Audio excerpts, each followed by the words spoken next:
Bonjour, nous sommes à une semaine tout pile de la rentrée, mais dans le secondaire notamment, on a plutôt la tête aux secondes sessions. Pour ceux qui n'ont pas tout réussi en juin, une seconde chance en septembre. Mais est-ce la bonne solution pour la formation, l'éducation des jeunes? En tout cas, ces examens de rattrapage ne font pas l'unanimité. Ce n'est pas la solution idéale, elle est inégalitaire pour Fred Maouet, qui veut supprimer ces secondes sessions. Bonjour, vous êtes secrétaire général du mouvement Changement pour l'égalité. Face à vous, John Rizzo, vous êtes contre la suppression des secondes sessions. Bonjour. Bonjour. Auteur du livre Sauver l'école, pour vous, cette deuxième chance n'est pas à blâmer. Alors vous aussi, vous avez un avis, vous avez des examens de passage où vous êtes parent ou enseignant. Réagissez en direct, soyez pour ou contre. Faut-il supprimer la deuxième session en secondaire? Pour vous, Frédéric Maouet, la réponse est oui. Oui. Parce que vous le savez, notre système scolaire en communauté française est extrêmement inégalitaire. Il est vraiment épinglé au niveau européen pour ça. Et de notre point de vue, donner des deuxièmes sessions, c'est-à-dire renvoyer la responsabilité d'apprendre ce qu'on n'a pas pu apprendre pendant l'année à la famille et à l'enfant, c'est renforcer les différences sociales, puisque certains pourront faire appel à tout un acabit de cours, de coaching extérieur très coûteux, et d'autres ne pourront pas le faire. Donc pour nous, ça renforce les inégalités.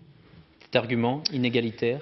Ben oui, en effet. Cependant, je vais vous donner une petite anecdote. Il y a beaucoup de parents et d'enseignants qui me contactent suite à la parution du livre.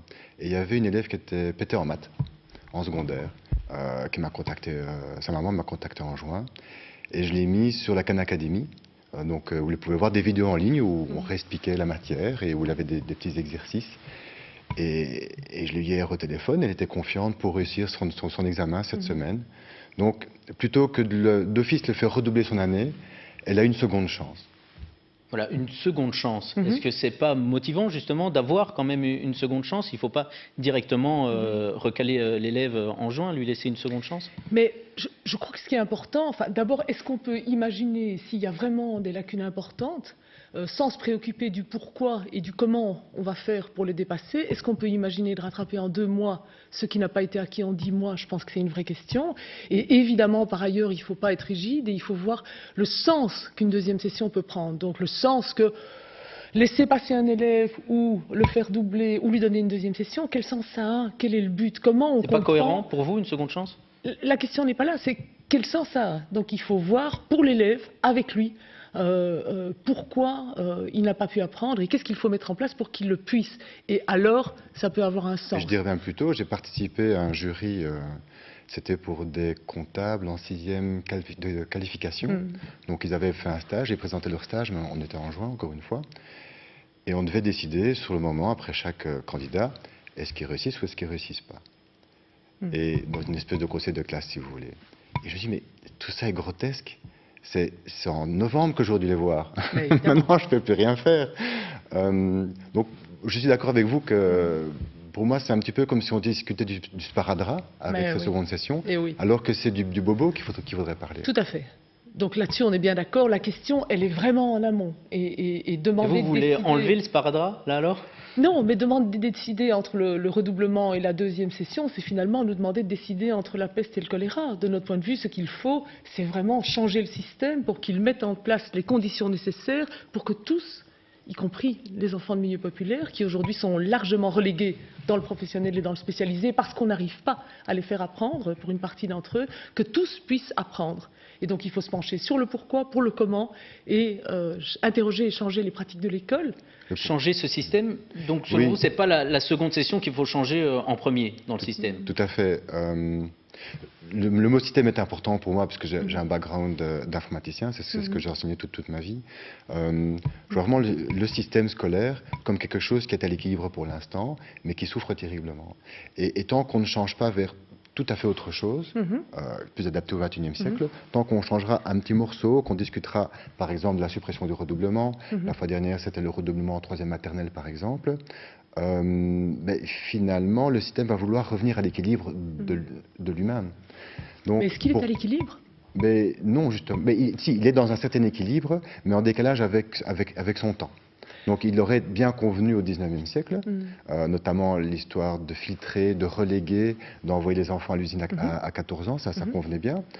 Mais maintenant, ça ne convient plus du tout. Et pour moi, la grosse le problème fondamental de ce système, c'est qu'il oblige tous les enfants à avancer à la même vitesse. Tout à fait. On dit à tous les enfants de 10 ans, vous passerez en juin examen de, par exemple, division écrite avec 3 décimales. Bien, on va parler peut-être tout de suite à des enfants, puisqu'on a une maman d'élèves en ligne. C'est tout de suite le témoignage qui marque. Alors Nathalie, bonjour. Vous avez un fils qui a 15 ans, il est en 3e secondaire et dans son école, il n'a pas d'examen de rattrapage. Il a raté 2 examens en juin et donc cette année, il double. Quelle a été votre réaction ? Mais écoutez, c'est pas tout à fait vrai qu'il double parce que ses résultats au mois de juin étaient un échec, donc sans examen de passage. Il a suffisamment travaillé en 3e humanité. Il était en immersion néerlandais et les bulletins n'étaient pas très bons et aux vacances de Pâques, il avait 6 échecs, ce qui était évidemment catastrophique. Et là, ça a été le déclic, il s'est rendu compte qu'il devait se mettre à travailler et il a quand même rattrapé 4 échecs sur 6. Et il a vraiment beaucoup travaillé pendant ses examens, mais au mois de juin, la sanction est tombée, il devait doubler. Et j'ai eu en face de moi un enfant qui était vraiment assez catastrophé parce qu'il avait le sentiment qu'il était bien reparti, mais sans doute trop tard, et qu'on l'arrêtait dans un élan positif. Et donc finalement, on a décidé de faire un recours contre la décision du conseil de classe, et ce recours a été accepté, mais je pense qu'il était il était accepté parce qu'il était motivé par le fait qu'il allait plus suivre le cours d'immersion, qu'il allait rejoindre la filière totalement francophone et par conséquent, le néerlandais allait être plus facile et donc il ne lui restait plus qu'un échec. Alors il s'est retrouvé entre un échec total et puis une réussite totale parce qu'il n'a pas, cette décision de recours n'a pas été accompagnée de travaux, etc.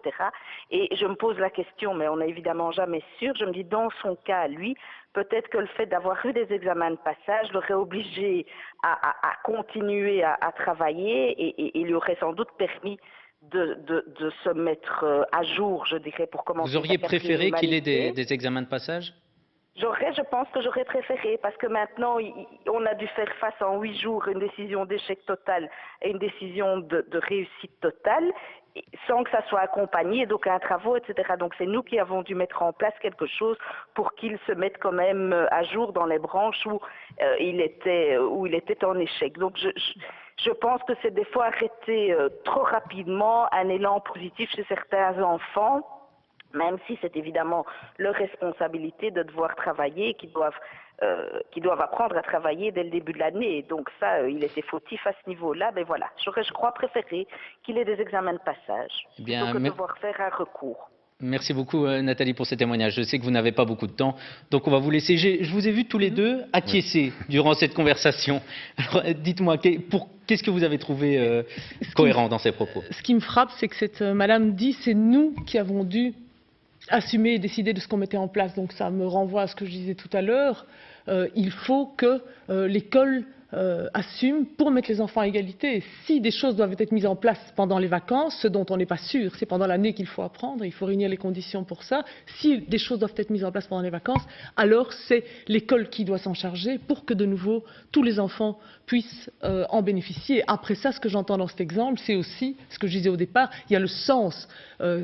Quel est le sens de l'échec pour cet élève-là et qu'est-ce qu'il faut mettre en place pour le soutenir au mieux et l'aider au mieux. Mais ça, on doit traiter les cas individuels parce que de notre point de vue, les questions collectives ne sont pas traitées. De comment on apprend, pourquoi on apprend et qu'est-ce qu'on doit mettre en place pour que ça se passe le mieux possible et pour que les élèves apprennent dans le cadre scolaire. Quel élément vous avez retenu? Moi j'ai retenu un mot, c'est le mot total. Elle a bien dit échec total ou réussite totale. Et aussi, il n'y a pas de nuance. Il n'y a pas de nuance et on attend la fin de l'année pour se poser la question. Ici, on a encore eu la chance d'attendre Pâques pour commencer à se mettre au boulot. Mais il y avait aussi le mot fautif. Il est fautif parce qu'il n'a pas travaillé. Est-ce que c'est l'élève qui est fautif ou est-ce que c'est le cadre scolaire qui est fautif de ne pas être motivant pour l'élève? Sans pour autant que l'enseignant doive se transformer en clown pour motiver à tout prix. Mais je me dis, si ça avait été progressif, et que dès les 4 premières semaines de septembre, on voit que ça n'embraye pas, qu'il perd son temps finalement, qu'il ne progresse pas, qu'il ne passe pas du numéro 123 du niveau 123 au niveau 124. C'est là qu'il faut se demander ce qu'il faut mettre en place. Exactement, Évidemment. il faut se Bien, demander... on va commencer à réfléchir aux solutions, justement. On va passer à l'enquête qui en dit long.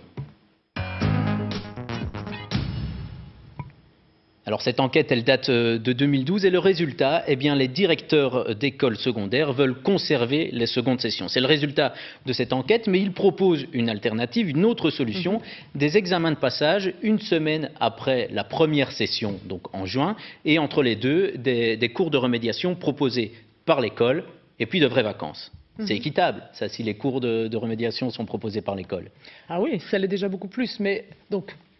Allons plus loin, ce que nous proposons, c'est non seulement pas de deuxième session, mais c'est aussi d'en arrêter avec les examens, avec cette course d'obstacles minutée. De notre point de vue, ce qu'il faut, c'est qu'il y ait un processus d'évaluation formative tout au long, où le professeur accompagne la cohorte d'élèves pour voir qu'est-ce qu'il faut mettre en place pour que tous puissent apprendre, et les évaluations certificatives doivent être menées en externe, et donc ça doit être deux processus différents. Il y aurait de vraies vacances aussi après cela. Logiquement, il aurait de les vraies vacances. Mais oui, tout le monde a besoin à un certain moment de faire un break. Oui. Le fonctionnement que j'avais dans ma classe en 4e primaire était assez caractéristique. Le matin, on arrivait et je demandais qui veut faire un test. Et les enfants disaient spontanément, moi je veux faire tel module, moi tel module, tel module. Ils faisaient leur test. S'ils réussissaient, ils passaient au module suivant. Et s'ils rataient, ils recommençaient autant de fois qu'ils voulaient. Mais il n'était pas question d'attendre la fin de l'année pour se poser la question. Bien sûr. À ce niveau-là, on est d'accord. Alors j'ai vu quelques témoignages Facebook passés durant l'émission, là juste en bas de votre écran, dont celui de Virginie. Si on peut peut-être faire un petit zoom sur ce qu'a dit Virginie durant l'émission. Voilà, il peut arriver à n'importe qui de perdre ses moyens lors d'un examen et pourtant être tout à fait capable de le réussir plus tard. Évidemment, mais alors un système qui buserait un élève pour ça serait un système aveugle, borgne et totalement Comment faire alors pour rétablir... Pendant toute l'année, qu'est-ce qui s'est passé avec cet élève? Est-ce qu'elle a appris? Est-ce qu'elle a montré effectivement qu'elle maîtrisait les connaissances et qu'elle avait développé les compétences? Si oui, je pense qu'on ne peut pas juste sommer des points et dire elle a réussi ou elle a raté. C'est là que je parle du sens de la réussite ou de l'échec. Et donc, pour moi, c'est plus à ça qu'il faut se fier que simplement à combien elle a eu à cette épreuve-là, à ce moment-là. Tout ce dont on parle, les symptômes, seconde session, on parlait du redoublement en 3e maternelle, le redoublement tout court, l'échec scolaire, ce ne sont que des symptômes. Absolument. Alors on va poser la question à un acteur du milieu, puisque Christian Modave est par téléphone avec nous, il est directeur du collège Sainte-Véronique de Liège. Alors chez vous, est-ce qu'il y a des examens de passage? Oui, bonjour Monsieur Vien. En fait, il y a deux systèmes. Quand on est au degré inférieur et quand on est au degré supérieur. Par exemple, au degré inférieur, vous savez maintenant que la communauté française a décidé que tout le monde réussissait de première en deuxième. Il n'y a même plus question d'examen de repêchage. Maintenant, en ce qui concerne les deuxième et les troisième années, au degré inférieur, chez nous, il y en a très peu. Parce que justement, on met en place des processus d'aide et de soutien depuis le début. Alors, on attire l'attention et des parents et des enfants sur les difficultés scolaires. Ça, le plus rapidement possible. Et alors, la plupart des décisions tombent, positives ou négatives, mais elles tombent et on n'a plus besoin d'examen de repêchage. Pour vous donner une idée, au degré inférieur, sur 1, 2, 3, il y a à peu près 800, 900 élèves dans l'école, il y a 10 examens de repêchage. Donc c'est vraiment marginal et les conseils des classes font vraiment une analyse précise de chaque enfant. J'ai entendu tout à l'heure, que se passe-t-il si l'enfant échoue justement à l'examen alors que pendant l'année, tout se passait bien, vous vous rendez bien compte que ça, ce n'est vraiment pas un problème. Il est clair que les professeurs connaissent leurs enfants, connaissent leurs élèves et il n'y a pas de difficulté. Au degré supérieur, les choses sont un peu différentes parce qu'on a affaire à des grands adolescents qui parfois vivent des troubles hormonaux un peu difficiles. Et alors là, on s'est dit que manifestement, dans certains cas, donner des examens de repêchage, c'était les aider. Parce qu'il y a un gros mot que tout le monde évite, c'est le mot travail. Et il n'y a pas de réussite possible sans travail. Et ça, je sais que ça ne fait pas plaisir à entendre, mais c'est la dure réalité de la vie. Donc, quelque part, ils doivent se dire également qu'ils doivent travailler. Donc, en 4, 5, 6, dans l'intérêt des élèves, quand il y a des doutes, quand manifestement il y a des difficultés, identifiable, et là aussi il y a un suivi autour de l'année, c'est pas la décision qui tombe comme ça, Deus ex machina le 30 juin, non, il y a un suivi pendant l'année, dans certains cas il y a des examens de repêchage qui permettent le plus souvent possible de sauver des élèves. Voilà la philosophie que nous appliquons ici au Collège Sainte-Véronique. Eh bien, merci beaucoup, Monsieur Modave, pour ce témoignage. Alors, on a compris dans ce que vient de dire Monsieur Modave que la délibération, finalement, au mois de juin, joue un rôle important. C'est une bonne solution de laisser tout le poids, tout le pouvoir à la délibération. Mais en tout cas, ça me semble plus intelligent que de simplement décider que l'élève a raté, en fonction du fait qu'il a raté son examen, il va doubler ou pas. La connaissance de cet élève et de voir comment il s'est approprié les connaissances, est-ce qu'il les a ou pas acquises, quoi qu'il se soit passé à l'examen, me paraît tout à fait important. Mais ce qui me paraissait important dans ce qu'il disait aussi, c'est qu'il n'est pas question de diminuer les exigences. Oui. C'est pas ça qu'il faut faire. Quand on dit, nous, pas de deuxième session, c'est pas pour brader les savoirs, c'est juste qu'il faut vraiment se pencher de façon beaucoup plus fondamentale sur qu'est-ce qu'on apprend, mais il y a aussi comment on fait pour apprendre et pour que tous réussissent. Oui, et là, j'aimerais bien intervenir parce que pour moi, la vie se passe beaucoup aussi en dehors de l'école. Par exemple, beaucoup d'enseignants ont des enfants eux-mêmes et aident leurs enfants à la maison. Parce qu'on dit, ah, c'est pas inégalitaire, c'est pas bien, qu'est-ce qu'on fait? On supprime les parents et on élève tous les enfants dans des orphelinats pour que ce soit égalitaire. Donc il faut aussi tenir compte de contexte, comme vous avez dit, du contexte de chacun, comment est-ce qu'on peut aider chacun, mais sans se dire que tous les enfants seront identiques finalement, ou les situations seront identiques. Non, mais l'école est mise en demeure de créer de l'égalité, quelle que soit la situation des enfants à la maison, et donc je pense qu'il est aussi de bon sens que les parents favorisés ne jouent pas au drill de leurs enfants. C'est inutile et ça ne fait pas mieux apprendre. Tout à fait, c'est-à-dire que l'esprit de compétition, c'est plus l'esprit de compétition finalement qui notamment, oui. Remplacer les sessions d'examen de rattrapage par des travaux de vacances, ce serait une solution ? À moitié. Ça ne règle pas la question de est-ce qu'on a appris pendant l'année, si pas, pourquoi et qu'est-ce qu'il faut mettre en place pour qu'on l'apprenne. C'est de nouveau renvoyer l'élève face au travail qu'il doit produire seul, s'il n'y a pas toute la batterie d'aidants payés ou des parents. Oui, le plaisir là-dedans. Oui. Pendant les vacances, mes enfants apprennent plein de choses. Ils adorent. Par exemple, ils vont voir des vidéos de maquillage ou de Minecraft et ils apprennent énormément de choses. Eh bien, c'est déjà la fin des vacances presque et c'est la dernière minute.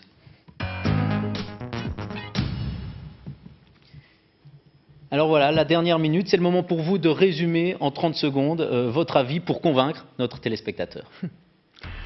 Alors, donc pas de deuxième session, mais en se rendant compte que ça n'est que la partie émergée de l'iceberg et que ce qui est fondamental, c'est de mettre en place ce qu'il faut pour que tous puissent apprendre. Et donc la question des deuxièmes sessions, elle est marginale.